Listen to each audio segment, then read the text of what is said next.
ఓం విఘ్నేశ్వరాయ నమ. ఓం శ్రీ సరస్వతీదేవియే నమ. ఓం గురుభ్యో నమ. శ్రీ గురుచరిత్ర 13వ అధ్యాయం. శ్రీ గురుని కథ శ్రద్ధగా విని పులకించిపోయిన నామధారకుడు సిద్ధమునికి నమస్కరించి, స్వామి, శ్రీ గురుచరిత్ర ఎంత విన్నా తనివి తీరటం లేదు. నా పరిస్థితి లేత పచ్చికను చవిచూసిన ఆకలిగొన్న ఆవు వలె ఉంది. నేనెంత అల్పజ్ఞాడనో నాకిప్పుడు తెలుస్తుంది. అజ్ఞానం వలన భ్రష్టుడైన నేను వెనుక కష్టాలు కొని తెచ్చుకున్నానని తెలుసుకున్నాను. అజ్ఞానాంధకారంలో దారి కనిపించకున్న నాకు జ్ఞానజ్యోతి అయిన మీరే శ్రీగురుని చూపారు. మీ రూపంలో శ్రీగురుడే నన్ను అనుగ్రహించారు. మీరు చేసిన మేలుకు నేను ఎన్నటికీ మీ రుణం తీర్చుకోలేను. కల్పవృక్షానికి, చింతామణికి జ్ఞానమిచ్చిన వారికి ఏమి చేసి ప్రత్యుపకారం చేయగలము? మీ బోధ వలన నాకు సర్వార్థ సాధకమైన నిరంతర గురుస్మరణ కుదురుతుంది. దయతో అటు తరువాత శ్రీగురుడు ఎక్కడికి వెళ్ళారో ఏం చేశారో సెలవియ్యండి అని ప్రార్థించాడు. సిద్ధయోగి సంతోషంతో అతని శిరస్సున చేయి పెట్టి, నీ జన్మ ధన్యమైంది. శ్రీ గురుని పాదాలు నీ హృదయంలో చోటు చేసుకున్నాయి. కనుకనే ఇలా కోరగలుగుతున్నావు. ఇందువలన నువ్వు తరించడమే గాక సాటివారిని కూడా తరింపజేయగలవు. నీవడుగుతుంటే మాకు కూడా ఆనందం కలుగుతుంది అని ఆ వివరాలు ఇలా చెప్పారు. శ్రీగురుడు ప్రయాగలో ఉండగానే వారి మహిమ గురించిన ఖ్యాతి అన్ని దిక్కులా వ్యాపించి ఎందరో ఆయనకు శిష్యులయ్యారు. వారిలో ముఖ్యుడు మాధవుడు, సిద్ధుడు, బాలుడు, ఉపేంద్రుడు, జ్ఞానజ్యోతి, సదానందుడు, కృష్ణుడు అనే 7గురము. మా అందరి పేర్లకు చివర సరస్వతి అనే బిరుదు ఉంటుంది. శ్రీగురుడు మమ్మలను మరికొందరు శిష్యులను వెంటబెట్టుకుని అనేక తీర్థాలు, క్షేత్రాలు పావనం చేస్తూ దక్షిణాదేశం తిరిగి వచ్చి పూర్వాశ్రమంలో తమ జన్మస్థానమైన కారంజా నగరం చేరారు. అప్పుడు వారి తల్లిదండ్రులు, తోబుట్టువులు ఆయన రాకకు ఎంతో సంతోషించారు. స్థానిక జనమంతా ఆయనను దర్శించి పూజించారు. వారిలో బ్రాహ్మణులందరూ స్వామిని తమ ఇంటికి భిక్షకు ఆహ్వానించసాగారు. శ్రీగురుడు అందరి ఆహ్వానాలు అంగీకరించి ఒకే సమయంలో అనేక రూపాలలో అందరి ఇళ్లకు వెళ్ళి భిక్ష చేశారు. అందరూ ఆ లీలకు ఆశ్చర్యపడి ఆయన సర్వవ్యాపకుడైన భగవదవతారమని గుర్తించారు. ఒకరోజు ఆయన తల్లిదండ్రులకు శ్రీపాదుల రూపంలో మళ్లీ దర్శనమిచ్చారు. వెంటనే అంబకు పూర్వజన్మ స్మృతి కలిగి భర్తతో, నాదా, కిందటి జన్మలో లోకపూజ్యుడైన కొడుకు కలగాలని నేను శ్రీపాదస్వామిని పూజించి వారి ఆదేశానుసారము శనిప్రదోష పూజ చేశాను. ఈ జన్మలో ఆ కోరిక నెరవేరి నా జన్మ సార్థకమైంది అని చెప్పింది. అప్పుడు ఆ దంపతులు తమను సంసార సాగరం నుండి ఉద్ధరించమని ఆయనను కోరారు.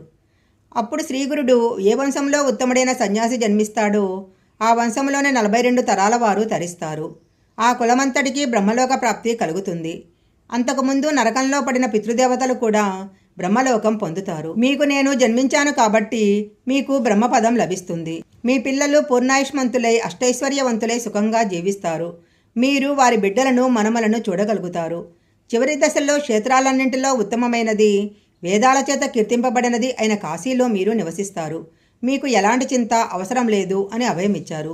అప్పుడు పూర్వాశ్రమంలో స్వామివారి సోదరి అయిన రత్న ఆయనకు నమస్కరించి, స్వామి, నాకు కూడా సంసార తాపత్రయము తొలగించి నిర్లిప్తత ప్రసాదిస్తే తపస్సు చేసుకుంటాను అని ప్రార్థించింది.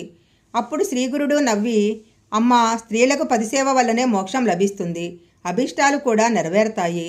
కాబట్టి భర్తే పరమేశ్వరుడన్న భావంతో ఆయనను సేవించు.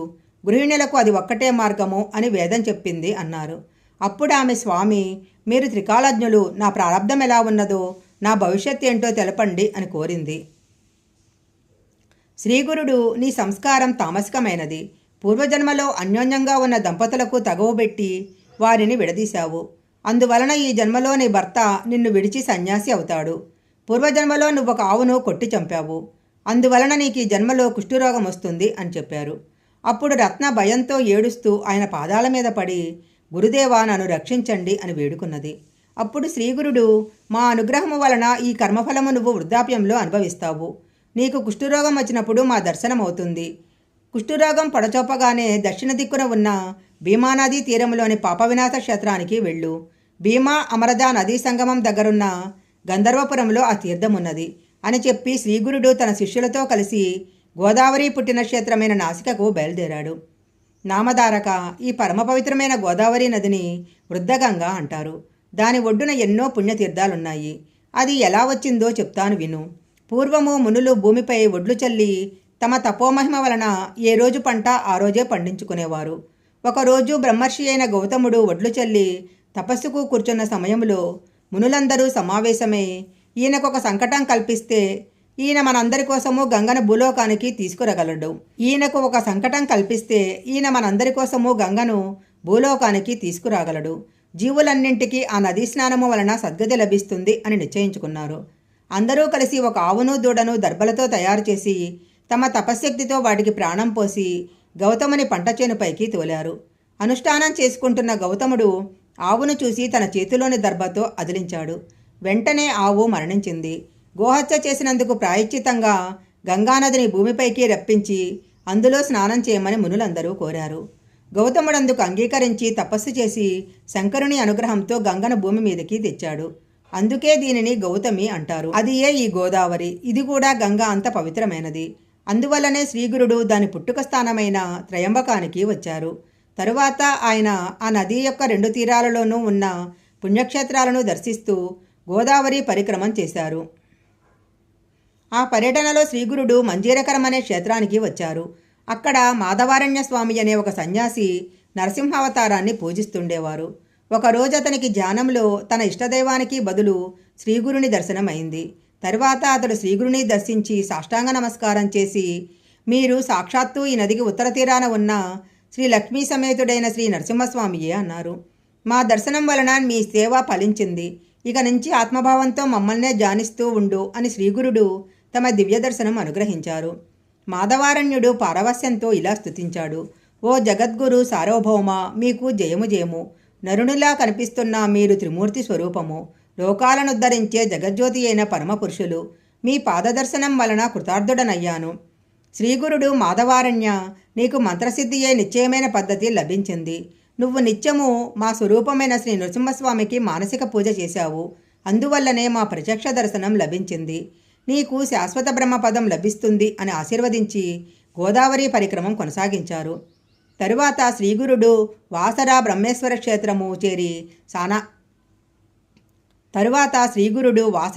క్షేత్రము చేరి స్నానానికే శిష్యులతో కలిసి నది ఒడ్డుకు వచ్చారు. ఆ క్షేత్రంలో ఒక బ్రాహ్మణుడు తీవ్రమైన కడుపు నొప్పితో బాధపడుతుండేవాడు. అన్నం తింటే చాలు అతనికి ప్రాణం పోయేంత బాధ కలిగేది. ఒక మహన్నవమి నాటికి అతడు భోజనం చేసి 1 రోజులైంది. ఆ రోజు అతడు కడుపు నిండా భోజనం చేసేసరికి విపరీతమైన కడుపు నొప్పి వచ్చింది.